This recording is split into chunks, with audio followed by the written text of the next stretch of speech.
There's an old joke. If you remember the 60s, you weren't really there. Well, I was there. And my class, the class of 1965, fell smack dab in the middle of this tumultuous decade. We were at the Ursuline School during the kinder, gentler half of the decade, from 1961 through 1965, a time when the Second Vatican Council convened in the spirit of aggiornamento, or updating and change. The Vatican Council ran concurrently with our 4 years at Ursuline. Therefore, the nuns were the first to excitedly inform us about the proposed changes, including the promise of no more habits, church altars facing the people, elimination of communion rails, reception of the Eucharist under both species, the use of vernacular languages at Mass instead of Latin. The election of the President, 1960, ushered in JFK, Jackie, their children, and Camelot. On August 28, 1963, the summer before our junior year, I watched the March on Washington for Jobs and Freedom on my grandmother's TV in Spring Lake, New Jersey.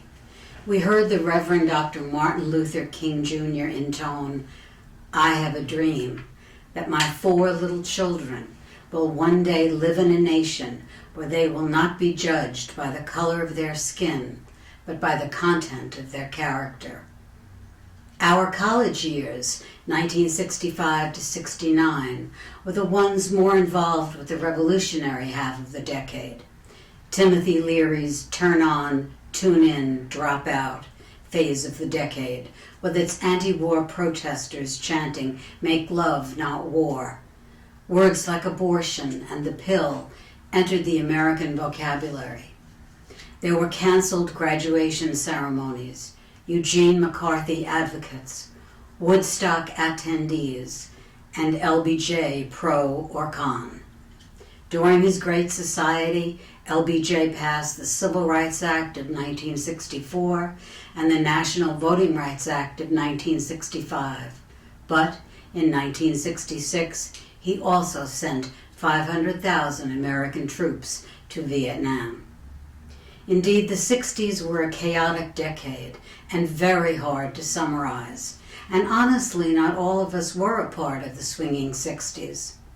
So I emailed anyone reachable from my 87 fellow classmates and asked them all to tell me what they best remembered, so that in turn I could tell you more honestly what we collectively remember, not just what I remember, about the Ursuline School and the 60s in general.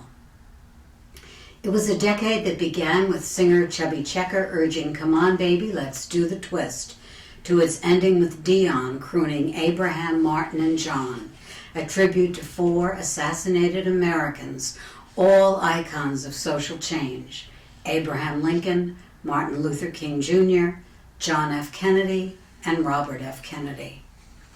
The class of 1965 wore 2 different winter uniforms, studied under 2 distinctly different principals, both Ursulines, attended classes in 2 different buildings, the old school and the new, and in the spring of 1962, carried our desks from one old building into the new. Very clever, those Ursulines. 2 schools, 2 principals, 2 uniforms, but 1 heart, Serviam, I will serve. We were the proverbial guinea pigs for the new math, finite numbers and real numbers and integers, as well as for the ALM method and language labs where we all memorized the same French conversations from records. That didn't get any of us too far in life. I applaud Ursuline today, where Italian is offered among so many other language choices. But to a person from my grade, no one regrets the 3 to 4 years of Latin they took, which formed the foundation of all language and speech that led to their successful and varied careers. In September 1961, we entered Ursuline in our first uniform, consisting of ironed white blouses underneath a navy blue gabardine jacket and skirt with dark blue Oxfords. Our spring-summer uniforms were light blue cord. Accessory requirements to even enter our beautiful chapel were white chapel caps and white gloves. A camel's hair polo coat completed the uniform requirement. When we baby boomers entered our junior year, we wore the new uniform of gray jacket and plaid skirt. No matter the uniform skirt color or design, it was rolled up at the waistband by a few hundred girls at precisely 3:07 p.m. each day as school ended. Many a public bus driver on his North Avenue route, be it north or south, saw our knees and thighs in all shapes and sizes, reflecting the daily amount of Linden's cookies consumed by each girl. Some girls flocked to Betty Ann's, BA's, in the Waikaga complex for French fries and forbidden cigarettes. The more brazen among us, no names, made false IDs to attempt entering the barge or the Beachmont to no avail. The Ursuline nuns still taught the great majority of subjects. My classmate Kathleen Foster remembers writing with a fountain pen and waterman ink on blue-lined paper supplied by the school. Other teachers who were not nuns were called lay teachers and were short in number. Therefore, my class fondly remembers all their names: Miss Carey, Miss Bartnett, Miss Klein, Mrs. Fenninger, Madame Cleanet, Miss Wright, Mrs. Hopkins, and Mr. Portman. The Reverend John J. Scully, S.J., led all retreats. The poor man, he was besieged by girls with either schoolgirl crushes or obvious hostility. Tradition played a great part for the class of 1965, especially since I counted some 23 girls who attended the Ursuline grade school and then formed the basis of my freshman class in 1961. Sister Jean-Baptiste Nicholson's quote applies: "You give them to us as little girls, we give them back to you as young women." Those Ursuline grade school graduates knew the Ursuline high school traditions and participated with joy in annual mission days, a poetry contest, father-daughter nights, school plays, one basketball game between the Shamrocks and Hibernians, sister days between the grades, class trips to New York City or to Shakespearean performances in Stratford, Connecticut, and the 1964 World's Fair. Unlike today, our Ring Day on October 22, 1964, was a dignified afternoon when we received the school ring in which Akfui was engraved on every onyx stone, meaning "for I was there," and wore gardenias in our hair or on a lapel. Our mothers were seated in the balcony. On December 26, 1964, we had a Christmas dance in formal clothes in lieu of a prom. And ultimately, on our graduation day, June 25, 1965, we wore an iconic long white dress that the class selected by vote, along with our proverbial white gloves, and carried a dozen red roses. Our years at Ursuline were not without personal heartache. An orphan in our midst, fathers dying young, single moms supporting families, and the controversial gold bow. The gold bow, our honor pin, was something I yearned for, competed for, then earned. I never knew until years later what hard feelings it caused among so many of my classmates. Quite a few girls found solace at Boulder Brook Stables, where the horses understood them better than anyone else. But again, to a person, the most remembered day was November 22nd, 1963. At 2:12 p.m., our principal, Mother Thomas Regina, seemed to be on the public address system. I say seemed because the system had seldom been used in our new school. It was crackling with static as she came on, and I learned years later from her that she was communicating frantically with her secretary, Frances Dempsey, who was monitoring the news. TR, as she was known informally, announced over the loudspeaker, "Girls, President Kennedy has been shot in Dallas. They fear the worst. We will dismiss school immediately. Please pray for him, girls, wherever you are." I was in the library in the new school. Mother Anastasia had stopped mid-step. As one, hundreds of students dropped to their knees. Many wept. Silent and vocal prayers began. Some girls went to the chapel. You couldn't get near the one phone in the public phone booth. I remember gasps, quiet wails, oh no's, some of them mine. Walter Cronkite announced the president's death at 2:38 p.m. after he received Dan Rather's confirmation. America's age of innocence was over, not to mention ours. The class of 1965 was singular, though, in having Barbara Hyman of New Rochelle crowned Miss Teenage America the summer before our senior year. As part of her prizes, Barbara appeared on television in at least 2 shows, an episode of Mr. Novak starring blonde heartthrob James Franciscus, and twice on a folk music show called Hootenanny. Barbara was an unpretentious winner and a charming young girl, with great legs and alluring looks. She still has them. Our mothers were stay-at-home moms for the most part, though not all. Betty Friedan's book Feminine Mystique came out in 1963, in which she encouraged something termed women's liberation. Years later, she would be one of the co-founders of NOW, the National Organization for Women. Many of our moms began to enter or re-enter the workplace. They answered the call of the slogan, "Don't cook tonight, call Chicken Delight." Colonel Sanders' Kentucky Fried Chicken also pursued this new audience. Fast food began.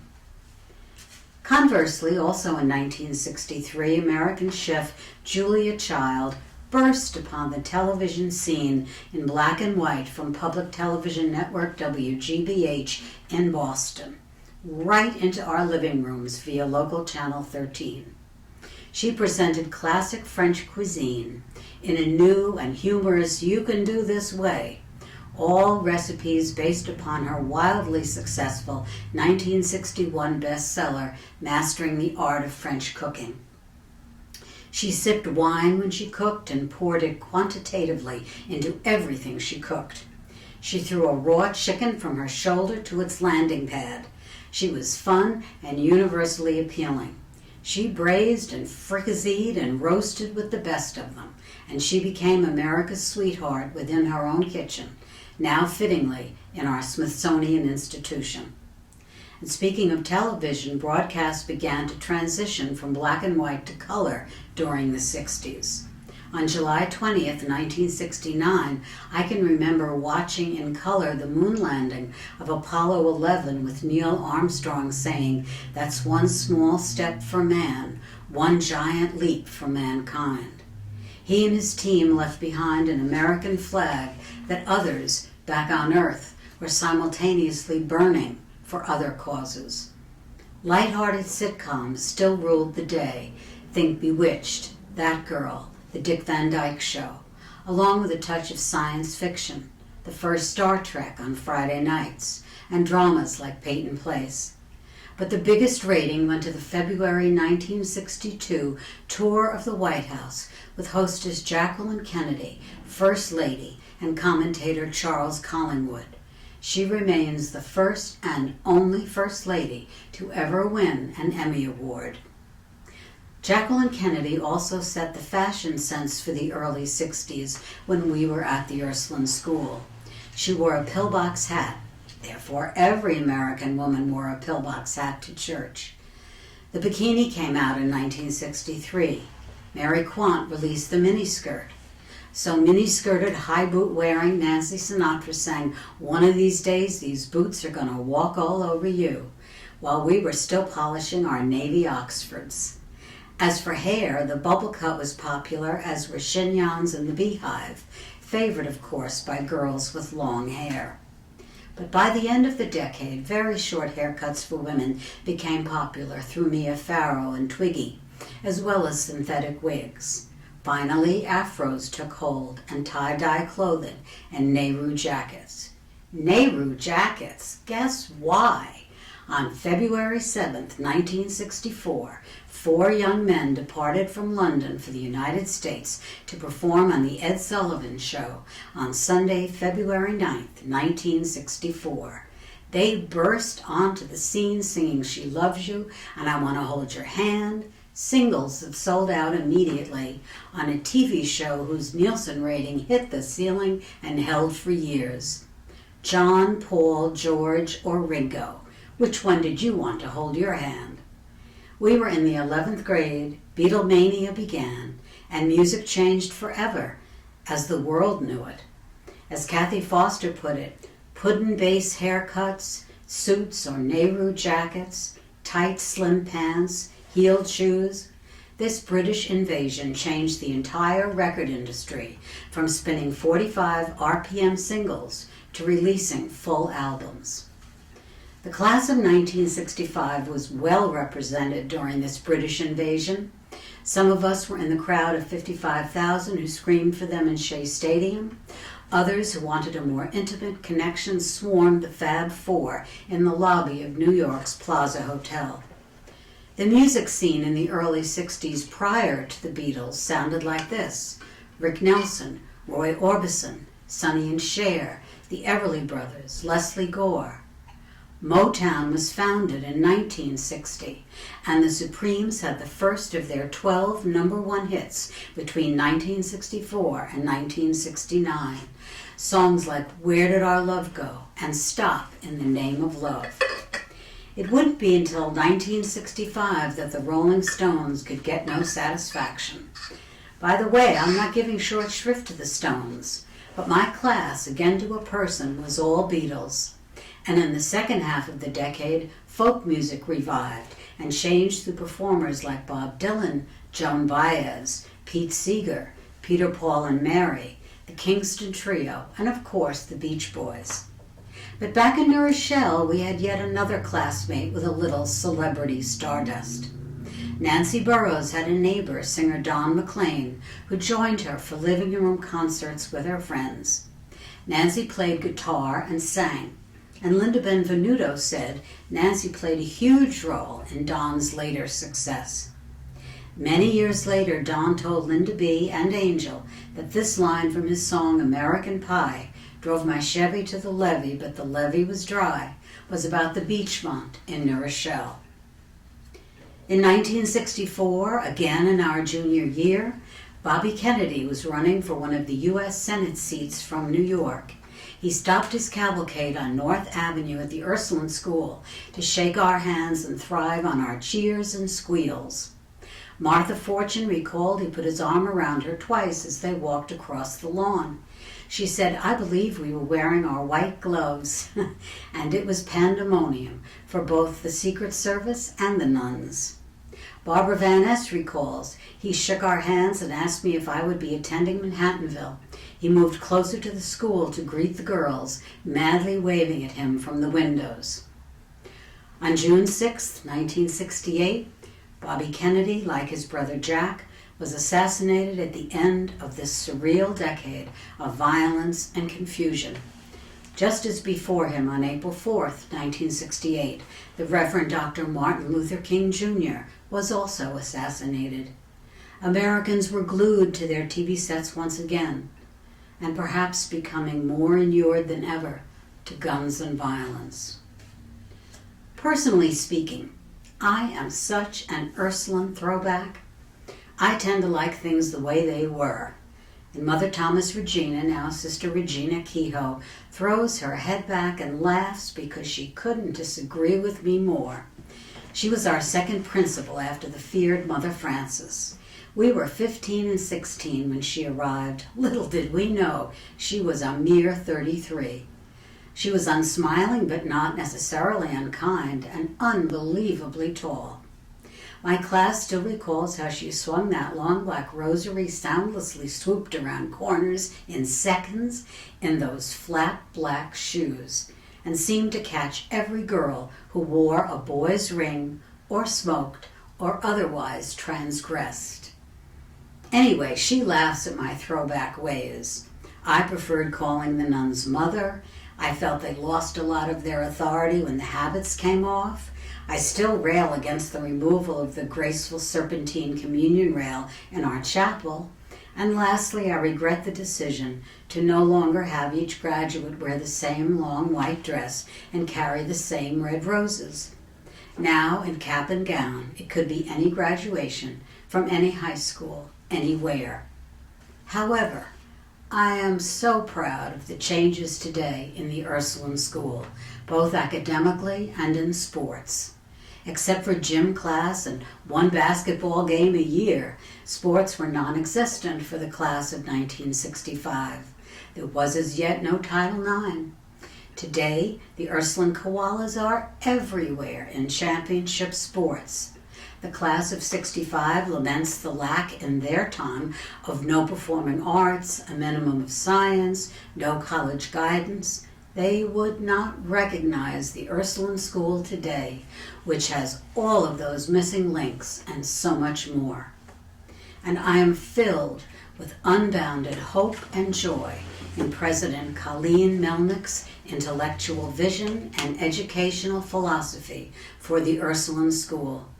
Serviam is safe and in more than her capable hands.